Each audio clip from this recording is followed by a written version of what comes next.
Hey guys, good morning. मैं रोहित गुप्ता और आपका स्वागत करता हूं अपने चैनल टारगेट सीकर्स पे।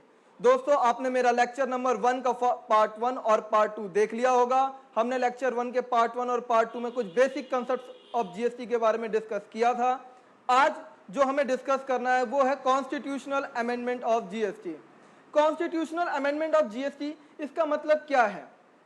कॉन्स्टिट्यूशनल में यानी कॉन्स्टिट्यूशन ऑफ इंडिया में कुछ बदलाव करना। क्यों करना? क्या जरूरत पड़ गई हमको कॉन्स्टिट्यूशन में बदलाव करने के लिए फॉर जीएसटी? तो सबसे पहले हमको यह समझना होगा कि कुछ पुराने एक्ट हुआ करते थे जो जीएसटी से पहले थे, जिसकी हमने पिछली क्लास में चर्चा की थी। कुछ जो सेंटर के एक्ट थे, कुछ स्टेट के एक्ट थे। सेंटर के मैंने आपसे डिस्कस किया था कि एक्साइज ड्यूटी था, सीएसटी था। स्टेट के हमारे पास वैल्यू एडेड टैक्स था। तो ये कुछ जो पुराने एक्ट थे उनको हमने रिमूव किया और जीएसटी को लेकर के आए। अब जीएसटी को लाने के लिए हमें कॉन्स्टिट्यूशन में चेंज करना पड़ा। तो कॉन्स्टिट्यूशन में चेंज क्यों करना पड़ा, आज की क्लास में हमको ये सीखना है।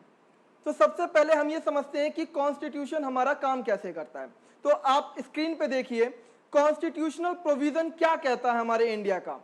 India has a 3-tier federal structure, जहां पर हम पूरे के पूरे इंडिया को 3 अलग अलग हिस्सों से क्या कहते हैं कंट्रोल करते हैं। पहला सेंटर कंट्रोल करता है, दूसरा स्टेट कंट्रोल करता है और तीसरा लोकल गवर्नमेंट कंट्रोल करती है। The union government, the state government and the local government. The power to levy taxes and duties is distributed among the 3 tiers of the government. इसका मतलब क्या है कि जो भी टैक्स कलेक्ट किया जाएगा, जो भी एक्ट बनाया जाएगा, जो भी पावर है इस टैक्स को लेवी करने के लिए, वो इन 3 लोगों में बटा हुआ है। यानी ये 3 लोग अलग अलग नाम से टैक्स चार्ज कर सकते हैं। मैं एक एग्जांपल देता हूं। एक्साइज ड्यूटी जो था वो सेंटर का था, यानी यूनियन गवर्नमेंट। दूसरा आपकी value added tax, value added tax जो है वो आपका स्टेट गवर्नमेंट है। और लोकल गवर्नमेंट में आपका एंटरटेनमेंट टैक्स लगता है। तो सबसे पहले हमने ये देख लिया कि 3 अलग अलग हिस्सों में हमारे पूरे कॉन्स्टिट्यूशन को कंट्रोल बांटा हुआ है। अब हमको क्या देखना है? द कॉन्स्टिट्यूशन ऑफ इंडिया ये है क्या बेटा? कॉन्स्टिट्यूशन ऑफ इंडिया आपका सुप्रीम लॉ। मैं आपको एक चीज बताता हूं, हम किसी भी एक्ट के अगेंस्ट अबाइड होते हैं, यानी जो भी एक्ट में लिखा होगा वो हमें मानना पड़ेगा। लेकिन एक्ट में कुछ भी लिख देगा और हमको कुछ भी मानना पड़े, इसको कौन कंट्रोल करेगा? तो उस एक्ट को बनाने के लिए भी जो पावर है वो कॉन्स्टिट्यूशन में लिखी हुई है। यानी कि अगर कोई भी चीज जो कॉन्स्टिट्यूशन से हट करके आपने, यानी जो कॉन्स्टिट्यूशन में जिसको मना किया गया है, अगर आपने उससे हट करके कोई एक्ट बना दिया तो उसको हम क्या कहते हैं, मान्यता नहीं देते हैं और उसकी क्या कहते हैं, वैलिडिटी भी नहीं होती है। जरा आप स्क्रीन पे देखो क्या लिखा हुआ है। The constitution of India is the supreme law of India, यानी कि सबसे बड़ा लॉ कॉन्स्टिट्यूशन होता है। It consist of a preamble, 25 parts and 448 articles. इसका मतलब क्या है आपको मैं बता दूं। पूरे कॉन्स्टिट्यूशन ऑफ इंडिया में एक प्रियम्बल है, यानी जो प्रस्ताव है कि क्या होता है, उसके अंदर आपके 25 पार्ट में हमने उसको डिवाइड किया हुआ है, जिसमें 448 आर्टिकल्स हैं।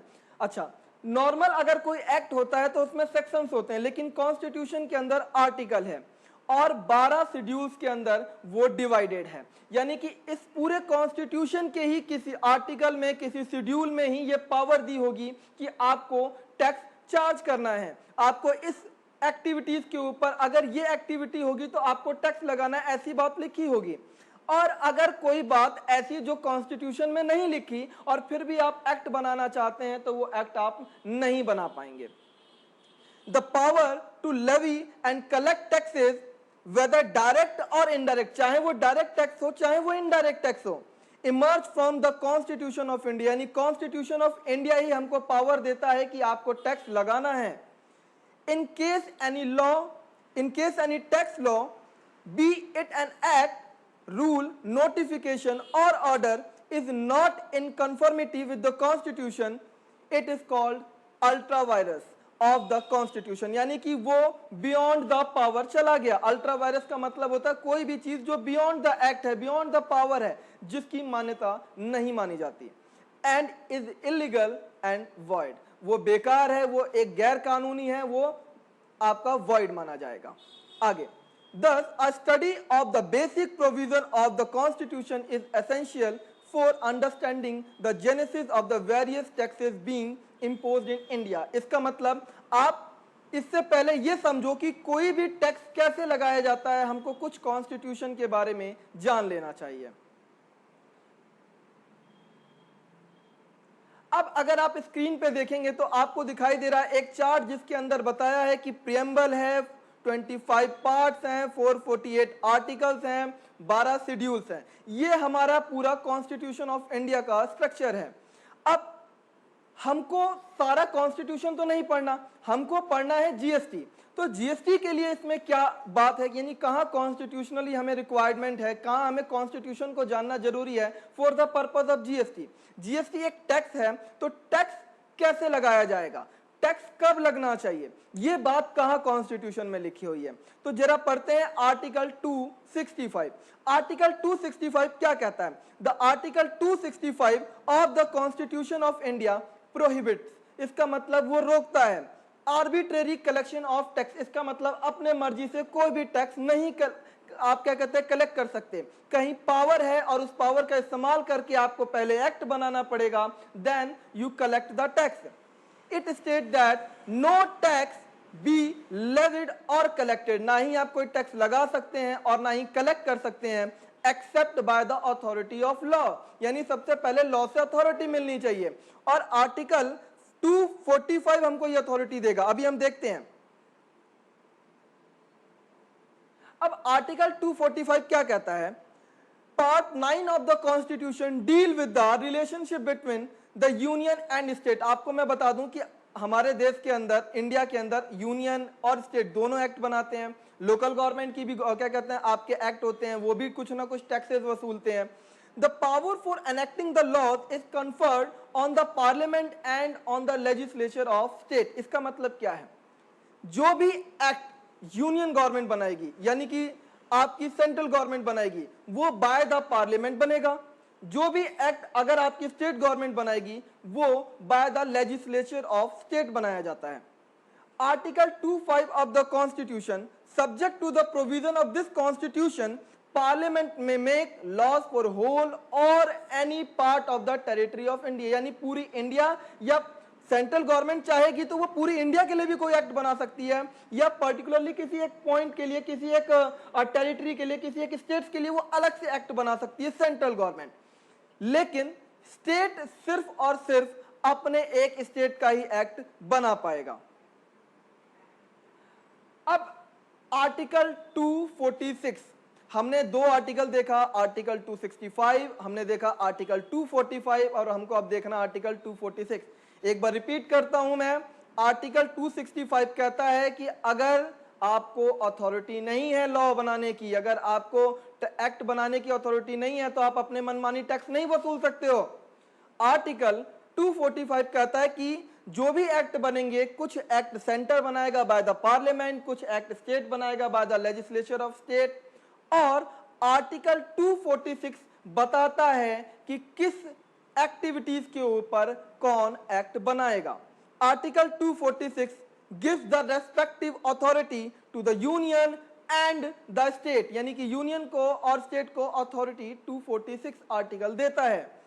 Whereas Parliament may make laws for whole of India or any part of the India or a territory of India, state legislature may make laws for whole or part of the state, यानी कि state government या तो पूरे state के लिए या state के किसी एक हिस्से के लिए एक्ट बना सकता है। ऐसे ही आपका सेंट्रल गवर्नमेंट पूरे इंडिया के लिए या किसी टेरिटरी के लिए, किसी स्टेट के लिए भी पर्टिकुलरली एक्ट बना सकता है। अब हमको क्या समझना है? आर्टिकल 246 ने हमें अथॉरिटी दे दी।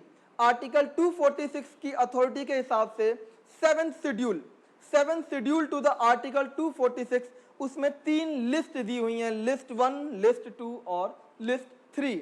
इन तीनों लिस्टों के अंदर ही पावर को डिस्ट्रीब्यूट किया हुआ है कि कौन से लिस्ट में कौन एक्ट बना सकता है।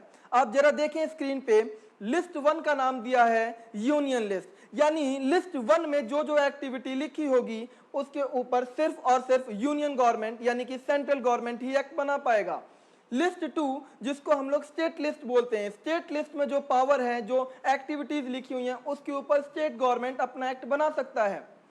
तीसरी एक ऐसी लिस्ट जिसको हम लोग कंकरेंट लिस्ट बोलते हैं।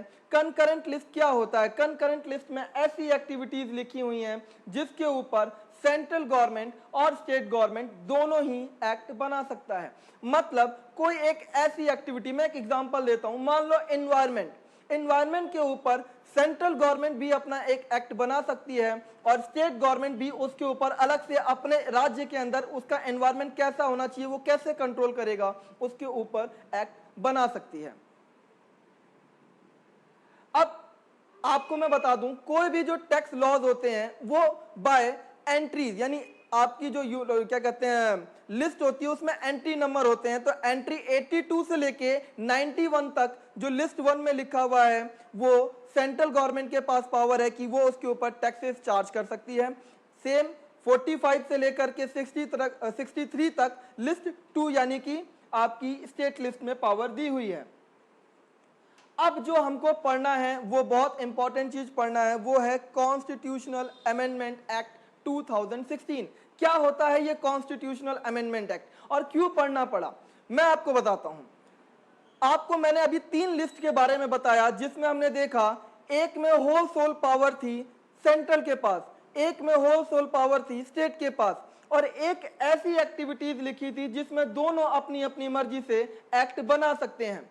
अब जीएसटी क्या है बेटा? जीएसटी एक ऐसा एक्ट है, हमने अपने फर्स्ट लेक्चर में भी बात की थी इसके ऊपर, कि दोनों सेंटर और स्टेट दोनों साथ में ही टैक्स चार्ज करेंगे। यानी कि अभी तक ऐसी किसी भी लिस्ट के अंदर विवरण नहीं दिया था, कोई बात नहीं की थी कि दोनों पार्टी एक ही एक्ट को एक साथ कंट्रोल करेंगे, एक साथ बनाएंगे और एक जैसा रेगुलेट करेंगे।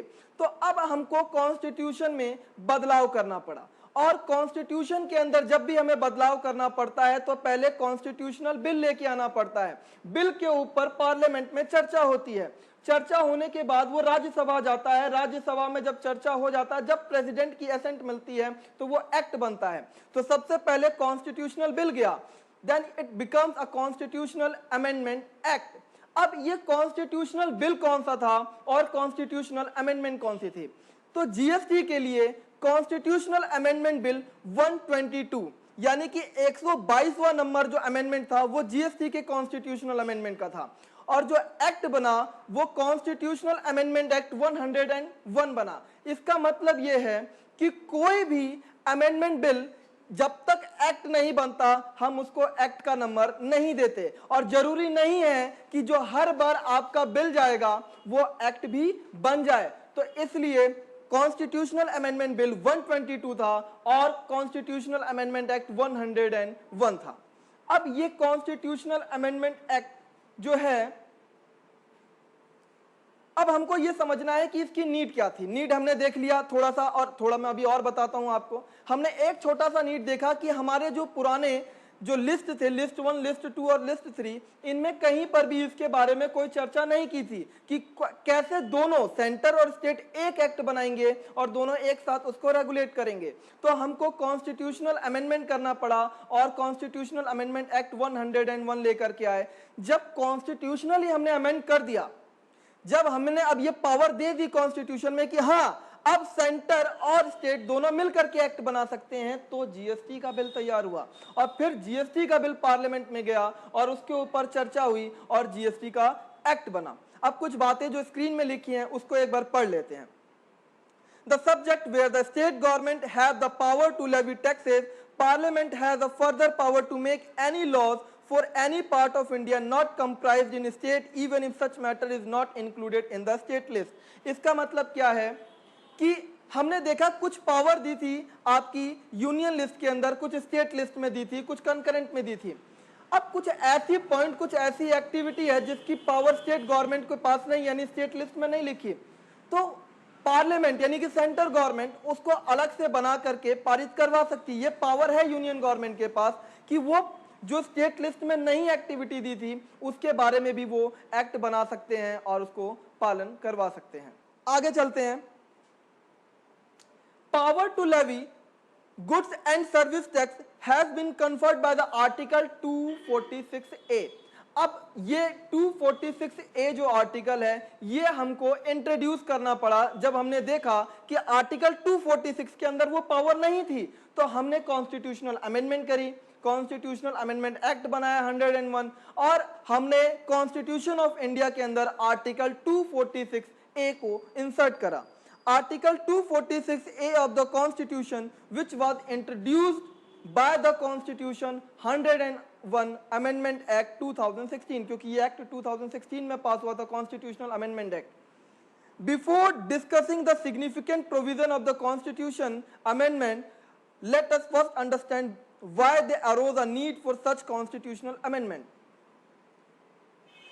Constitutional provision here to had delineated separate powers for the center and the state to impose various taxes. मैंने आपको, आप इस चीज को पढ़ लेना, मैंने आपको ये बता दिया है कि हमारे क्या कहते हैं कॉन्स्टिट्यूशन ऑफ इंडिया के अंदर 3 लिस्ट के अंदर पावर को डिवाइड किया गया था। कुछ पावर सेंटर को दी थी, कुछ स्टेट को दी थी, कुछ लोकल गवर्नमेंट के पास है हमारे पास, और कंकरेंट लिस्ट में दोनों के पास भी पावर है एक्ट बनाने के लिए। तो मैंने एग्जांपल दिया कि एक्साइज ड्यूटी जो है वो सेंटर का एक्ट था, पहले वैट था वो जो क्या कहते हैं स्टेट का एक्ट था, लेकिन जीएसटी क्योंकि दोनों को साथ में बनाना है इसलिए ऐसा कोई भी लिस्ट में हमारे पास क्या कहते हैं इंफॉर्मेशन नहीं थी, तो हमने कॉन्स्टिट्यूशनल अमेंडमेंट एक्ट बनाया और यही नीड थी हमको आर्टिकल 246 ए को लाने के लिए। अब हमको पढ़ना है article 246 A, power to make laws with respect to goods and service tax. Newly inserted article, newly inserted article का मतलब क्योंकि ये अमेंडमेंट के बाद आया है तो ये न्यूली इंसर्टेड आर्टिकल है। नॉट विद स्टैंडिंग, पहली लाइन लिखता है नॉट विद स्टैंडिंग एनीथिंग, इसका मतलब है बाकी जगह क्या लिखा हुआ और बाकी कौन सी जगह, contained in article 246 and 254। Article 246 और आर्टिकल 254 में क्या लिखा हुआ है इससे हमें कोई मतलब नहीं है। Parliament and subject to clause 2 the legislature of every state। अच्छा ये every state क्यों आया, क्योंकि जीएसटी हर एक स्टेट यानी इंडिया में जितने भी स्टेट हैं सारी स्टेट का अपना अलग अलग एसजीएसटी एक्ट है। तो पार्लियामेंट क्योंकि सेंटर के लिए और अलग अलग जो डिफरेंट स्टेट गवर्नमेंट्स हैं उनके अलग अलग स्टेट गवर्नमेंट का जो स्टेट लेजिस्लेचर हैं, तो दोनों have a power to make laws with respect to goods and service tax imposed by the union or by such state। यानी कि इसकी पावर दोनों को दे दी कि दोनों साथ में मिल करके एक एक्ट बना सकते हैं, एक क्या कहते हैं कानून बनाएंगे जिसका नाम जीएसटी होगा। Parliament has exclusive power to make laws with respect to goods and service tax with the supply of goods और सर्विसेज और both take place in the course of interstate supply of goods। बेटा and services और both, मैं समझाता हूं। आपने अभी तक जितने भी सामान खरीदे होंगे, हमने लेक्चर 1 में भी इसकी बात की थी कि अगर आप विद इन सेम स्टेट अगर कोई सप्लाई करते हैं तो उसमें सीजीएसटी और एसजीएसटी लगता है। तो एक सेंट्रल का एक्ट है क्योंकि central goods and service tax, और एक है एसजीएसटी एक्ट जो कि state goods and service tax act. लेकिन अगर आप एक स्टेट से दूसरे स्टेट में सप्लाई करते हैं तो आपका आईजीएसटी लगता है, integrated goods and service tax. अब ये जो आईजीएसटी है ये होल एंड सोल आपके सेंटर यानी कि पार्लियामेंट ने आईजीएसटी एक्ट को पास किया है। आईजीएसटी एक्ट में क्या लिखा है कि जब भी आप एक स्टेट से दूसरे स्टेट में सप्लाई करेंगे तो आपको आईजीएसटी पे करना पड़ेगा, और बहुत सारी बातें हैं जो मैं बाद में डिस्कस करूंगा जब मैं एक्ट को देखूंगा। अभी तो हम कॉन्स्टिट्यूशनल अमेंडमेंट देख रहे हैं। ये सब हमने पढ़ लिया। अब हमको क्या पढ़ना है, एक बात, हमने जीएसटी काउंसिल पढ़ा था और जीएसटी काउंसिल में हमने कुछ बात देखी थी कि जीएसटी काउंसिल हमें बताता है कि किस चीज को एग्जेम्पशन रखनी है, किस चीज को इंक्लूड करना है, किसको एक्सक्लूड करना है। ठीक है, अब जीएसटी काउंसिल ने अभी 5 पेट्रोलियम प्रोडक्ट को जीएसटी के दायरे में नहीं रखा है। वो 5 प्रोडक्ट हैं आपके petroleum crude, high speed diesel, motor spirit, natural gas और एविएशन टरबाइन फ्यूल। और ये उस दिन से जीएसटी में आ जाएगा जिस दिन जीएसटी काउंसिल इसको रिकमेंड करेगी। जब हमने बेसिक कंसेप्ट ऑफ जीएसटी के अंदर जीएसटी की मीनिंग देखी थी तो हमने एक बात और देखा था कि goods and service tax act जो है वो चार्ज होता है supply of goods and service और बोथ पे except the alcoholic liquor for human consumption. यानी अगर इन दोनों बातों को अगर मैं मर्ज कर दूं तो कुछ बात समझ में आती है क्या कि alcoholic liquor for human consumption के ऊपर जीएसटी कभी नहीं आएगा और पेट्रोलियम प्रोडक्ट्स के ऊपर जीएसटी उस दिन से आएगा जिस दिन जीएसटी काउंसिल उसको रिकमेंड करती है। बट आज अभी इन दोनों के ऊपर ही जीएसटी नहीं है। अब ये एक आर्टिकल और है, article 269A, levy and collection of GST on inter state supply. Inter state supply पे आईजीएसटी चार्ज होता है, इसके लिए आर्टिकल 269A है। आर्टिकल 269A क्या कहता है जरा पढ़ते हैं हम लोग बुक के अंदर। Article 269A stipulates that GST on supply in the course of inter state trade. इसका मतलब जब भी आप इंटर स्टेट यानी एक स्टेट से दूसरे स्टेट में ट्रेड करोगे, सप्लाई करोगे, तो यू हैव टू पे आईजीएसटी। ठीक है, इसके बाद यहाँ पे लिखा है कि इसकी जो पावर है लेवी करने की, कलेक्शन करने की, वो गवर्नमेंट ऑफ इंडिया के पास है। Such tax shall be apportion between the union and the state. मैंने ये बात आपकी पिछली क्लास में डिस्कस कर ली थी क्या कि जब आप within same state sale करते हो तो आप एसजीएसटी और सीजीएसटी चार्ज करते हो, लेकिन जब आप इंटर स्टेट सेल करते हो तो आईजीएसटी चार्ज करते हो। तो आईजीएसटी में जो रेट होता है वो सीजीएसटी और एसजीएसटी का टोटल होता है और इसको कलेक्ट कौन करता है, वो करता है सेंट्रल गवर्नमेंट। लेकिन सेंट्रल गवर्नमेंट को इसको अपोर्शनमेंट करना पड़ेगा, सेंट्रल गवर्नमेंट को इसको अपोर्शनमेंट करना पड़ेगा और अपोर्शनमेंट हाफ परसेंटेज जो है वो सेंटर के पास जाएगा और हाफ जाएगा डेस्टिनेशन स्टेट्स के पास। In addition to the above in addition to the above, यानी ऊपर जो मैंने आपकी बात की कि inter state supply, import of goods or services or both into India will also be deemed to be supply of goods and services in the course of interstate supply। इसका मतलब अगर आप import करते हो अगर goods और services को तो उसको भी इंटर स्टेट माना जाएगा क्योंकि वो अलग स्टेट से होता है, आपकी इंडिया से ही अलग है, तो इसको भी हम इंटर स्टेट मानेंगे और इस पे भी आईजीएसटी चार्ज होगा। अभी तक दो बातें हमने सीखी कि अगर एक स्टेट से दूसरे स्टेट में सप्लाई होगा तो आईजीएसटी चार्ज होगा और अगर आप कोई गुड्स और सर्विसेज इंपोर्ट करते हो तो भी आईजीएसटी चार्ज होगा।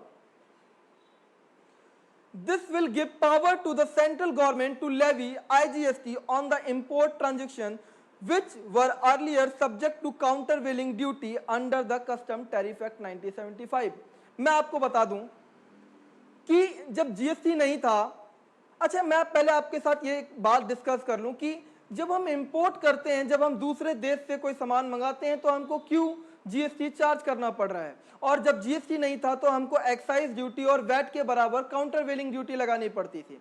वो इस वजह से कि जब आप कोई गुड्स बाहर से मंगाते हो तो आपने जो मैन्युफैक्चरिंग हुई उसकी जो उसकी सेल हुई वो दूसरी कंट्री की हुई, लेकिन जो आप उसके ऊपर जो पैसा यूज हो रहा है वो इंडिया का हो रहा है, कंज्यूम इंडिया में हो रहा है, तो इंडिया में इसकी कोई ग्रोथ नहीं हुई, इंडिया में इससे कोई जीडीपी नहीं बढ़ी। तो ये एक तरीके से पेनल्टी अमाउंट होता है जब आप क्या कहते हैं, ये पेनल्टी नहीं है वैसे, बट ये हम इस नाम से चार्ज करते हैं कि अगर ये गुड्स इंडिया में ही बनता तो ये तो हमको कलेक्ट होता, तो जो बात यानी जो सामान आपने बाहर से मंगाया उसके ऊपर भी हमको काउंटर वेलिंग ड्यूटी लगानी थी, और आज हम इसको आईजीएसटी के नाम से चार्ज करेंगे। Where an amount collected on IGST has been used for the payment of SGST or vice versa। इसका मतलब क्या है?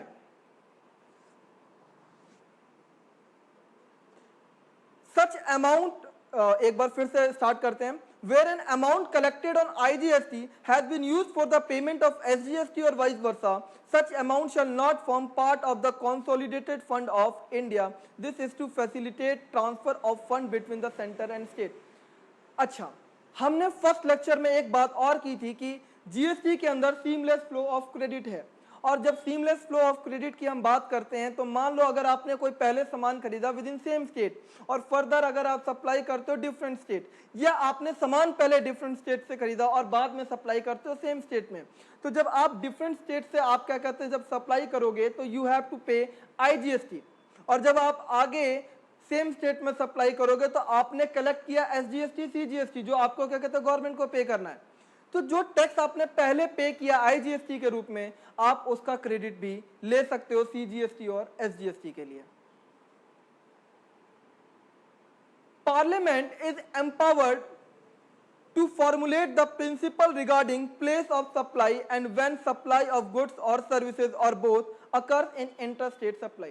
अच्छा, वो कौन सी कंडीशन होगी जब हम उसे कह देंगे कि वो इंट्रास्टेट सप्लाई नहीं है और वो एक इंटरस्टेट सप्लाई है?